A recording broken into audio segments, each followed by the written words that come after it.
Salut à tous et bienvenue sur Film Minute. Aujourd'hui, je vais vous parler d'un film familial d'aventure. Intitulé The Astronaut Farmer. Spoiler à venir. Installez-vous bien confortablement. Le film s'ouvre sur une introduction à notre protagoniste, Charles Farmer, un homme d'âge moyen vivant au Texas. Sa famille se compose de sa femme, Audrey, de leur fils adolescent, Shepard et de deux petites filles. Charles est un ancien pilote de chasse de l'US Air Force et astronaute en formation qui a quitté à contre-ségur le programme spatial avant de pouvoir réaliser son rêve de devenir membre de la NASA. Il a fait cela pour reprendre le ranch en faillite de sa famille après que son père en difficulté soit décédé. Bien qu'il soit occupé à gérer le ranch, Charles n'a pas abandonné son rêve de devenir astronaute. En conséquence, il a investi chaque centime qu'il a gagné pour construire une fusée dans sa grange, dans l'espoir de voyager un jour dans l'espace. Dans la scène suivante, nous voyons Audrey arriver dans un restaurant où elle travaille comme serveuse. Là-bas, certains habitants de la ville plaisantent sur son mari et son rêve irréaliste de lancer une fusée. Cela la fait se sentir très mal, mais elle les ignore et se concentre sur son travail. Entre-temps, Charles rencontre un homme qu'il a trouvé en ligne pour discuter de l'achat de carburant. Il mentionne que sa fusée est presque terminée et que tout ce dont il a besoin est 10 000 livres de carburant. Cela choque l'homme, qui explique qu'obtenir une si grande quantité de carburant est très difficile et coûtera une somme d'argent importante. Suite à cela, Charles part rencontrer son ami Arnold, qui travaille comme agent de crédit à la banque. Il demande un prêt pour son projet, mais Arnold lui rappelle qu'il est déjà très endetté. Il conseille à son ami d'abandonner son rêve irréaliste, l'avertissant que s'il ne paie pas ses dettes à temps, la banque saisira bientôt son ranch. Charles est déçu d'entendre cela et part sans rien dire.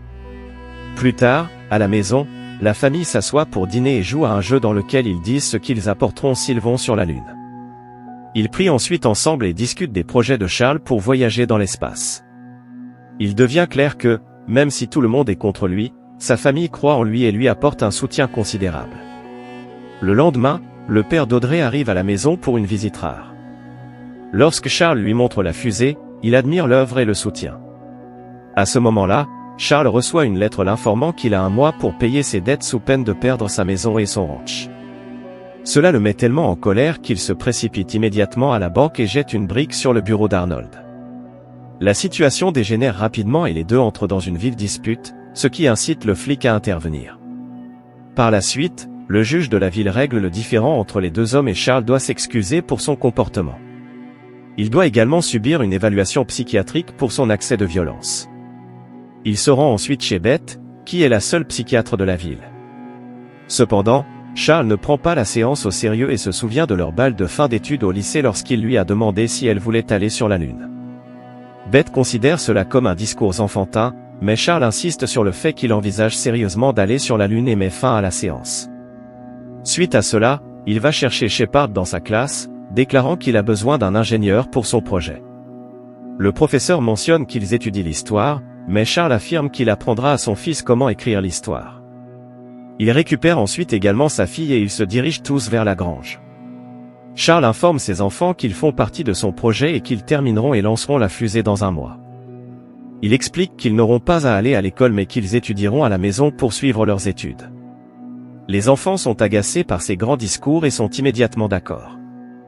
La seule qui est contre le projet est Audrey, mais Charles la convainc, lui assurant que ce n'est que pour un mois.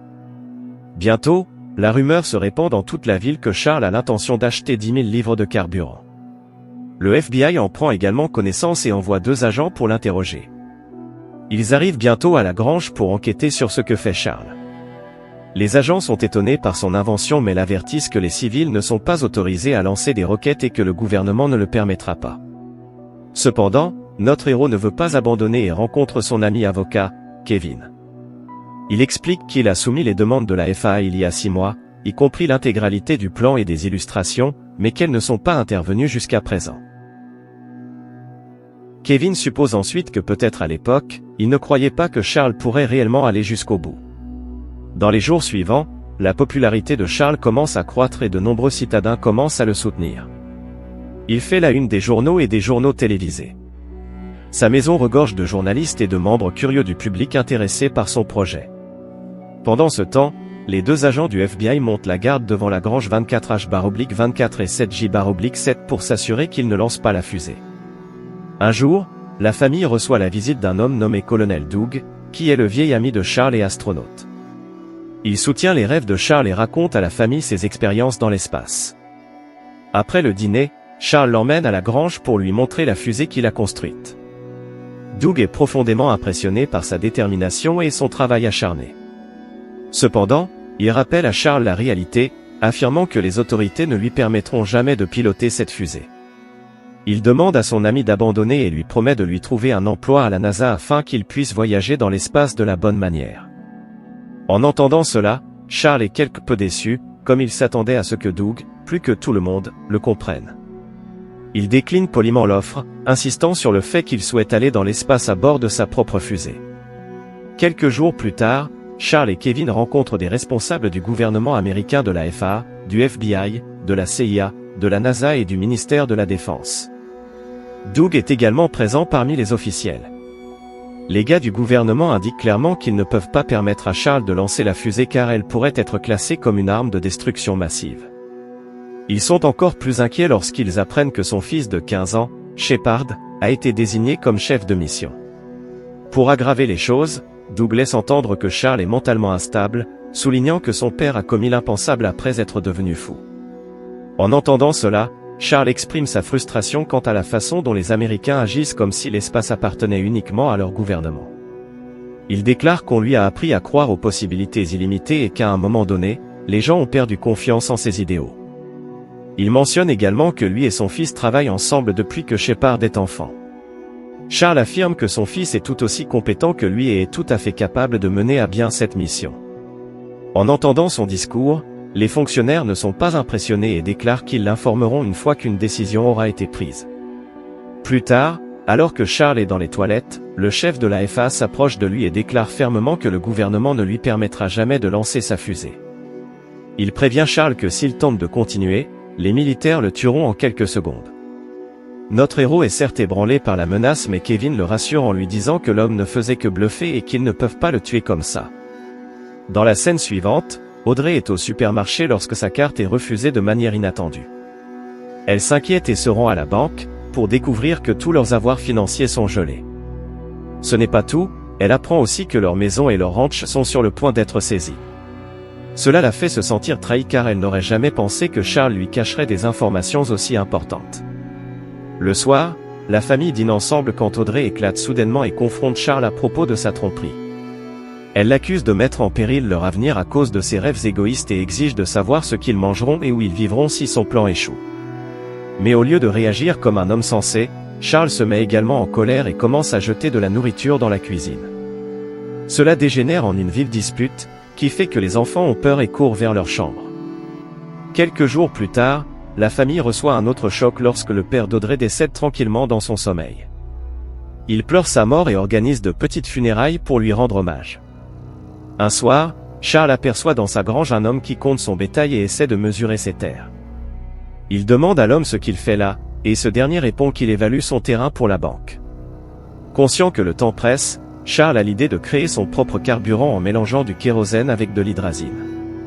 Il demande à Shepard de réinitialiser le moteur fusée afin qu'il puisse fonctionner avec ce nouveau mélange de carburant. Ce soir-là, Charles raconte à Audrey que son père était sur le point de perdre le ranch. Avant que les fonctionnaires puissent le lui retirer, il a commis l'impensable. Charles promet qu'il ne finira pas comme son père et qu'il n'abandonnera pas son rêve.